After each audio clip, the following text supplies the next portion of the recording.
Welcome to top 10 news. నేను పావని. భారత్ తో తొలి టెస్ట్ మ్యాచ్ లో ఇంగ్లాండ్ విజయం వైపు సాగిపోతోంది. 371 పరుగుల లక్ష్యంతో రెండో ఇన్నింగ్స్ ఆరంభించిన ఇంగ్లాండ్ కు ఓపెనర్లు శుభారంభం చేశారు. డకెట్, క్రాలే నిలకడగా ఆడుతున్నారు. 27 ఓవర్లలోనే 108 పరుగులు చేశారు. విజయం కోసం మరో 223 రన్స్ చేయాల్సి ఉంది. భారత్ బౌలర్లు ఈ పార్ట్నర్షిప్ ని బ్రేక్ చేస్తున్న మ్యాచ్ లో కంబ్యాక్ ఇచ్చే అవకాశం ఉంటుంది. రాష్ట్రంలోని పలు జిల్లాల్లో వర్షం దంచుకొడుతోంది. వరంగల్, హన్మకొండ, కాజీపేటతో పాటు నల్గొండ జిల్లా, కరీంనగర్ లో వర్షం పడుతోంది. ఉదయం నుంచి ఆకాశం మేఘావృతమై ఉండగా ఒక్కసారిగా భారీ వర్షం కురుస్తోంది. విత్తనాలు వేసిన రైతులతో పాటు దుక్కులు దున్నిన రైతులు ఈ వర్షంతో హర్షం వ్యక్తం చేస్తున్నారు. చరిత్రలో ఏ దేశం యుఎస్ మిలిటరీ బేసెస్ పై దాడికి సాహసించలేదని తాము చేసి చూపించామని భారత్ లోని ఇరాన్ అంబాసిడర్ ఇరాజ్ ఎలాహీ అన్నారు.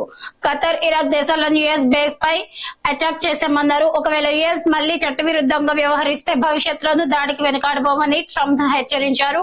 తమ దేశంలోని న్యూక్లియర్ సైట్స్ ను దాడికి ప్రతీకారంగా ఇరాన్ యుఎస్ బేసెస్ ను అటాక్ చేసిన విషయం తెలిసిందే.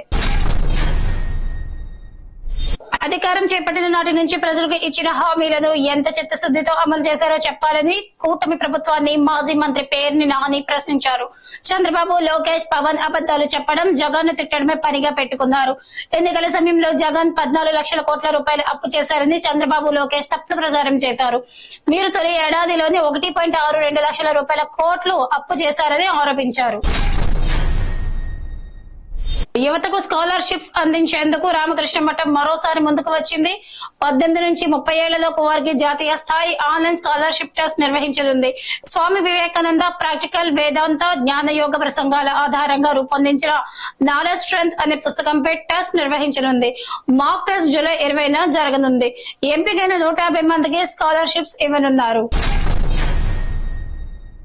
ఈ నెల 27న రిలీజ్ కానున్న కన్నప్ప సినిమా సెన్సార్ పూర్తయింది. మొత్తం 12 నిమిషాల 11 సెకండ్ల విజువల్స్ ను తొలగించాలని సెన్సార్ బోర్డు సూచించినట్లు సినీ వర్గాలు పేర్కొన్నాయి. యూబీఏ సర్టిఫికేట్ ఇస్తూ ఫైనల్ మూవీ కట్ 3 గంటల 2 నిమిషాల 51 సెకండ్లుగా నిర్ణయించామని తెలిపాయి. కన్నప్ప టికెట్లు రేపటి నుంచి అందుబాటులోకి రానున్నట్లు తెలుస్తోంది. తెలంగాణలో టికెట్ల ధర పెరిగే ఛాన్స్ లేకపోగా ఏపీలో పెంచే అవకాశం ఉన్నట్లు సమాచారం. 18 నెలల ప్రభుత్వ పాలన గోల్డెన్ పీరియడ్ అని సీఎం రేవంత్ పీసీసీ భేటీలో చెప్పారు. రాబోయే రోజుల్లో అనేక సవాళ్లు ఎదుర్కోబోతున్నామన్నారు.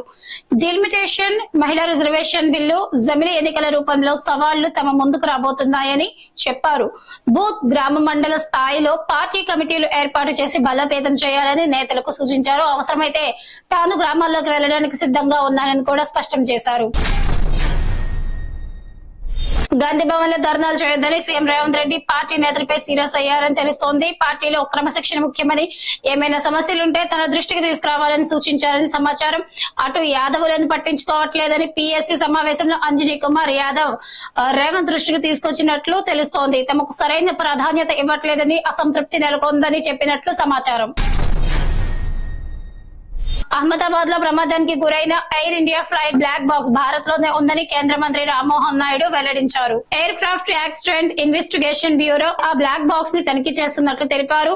ఇటీవల బ్లాక్ బాక్స్ డేటా రికవరీ ఎక్కడనేది ఏఐఐబి ఇష్టమని కేంద్రం స్పష్టం చేసింది. దీంతో గతంలో బ్లాక్ బాక్స్ ని విదేశాలకు తరలించినట్టు వచ్చిన వార్తలు అవాస్తవమని తేలింది.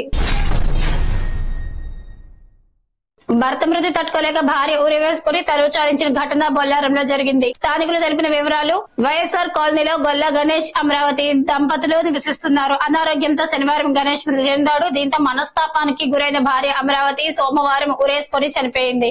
2 రోజుల వ్యవధిలోనే భార్య భర్తలు చనిపోవడంతో గ్రామంలో విషాద ఛాయలు అలుముకున్నాయి. ఇది వాళ్ళ టాప్ 10 న్యూస్. మరో టాప్ 10 న్యూస్ లో మళ్ళీ కలుద్దాం.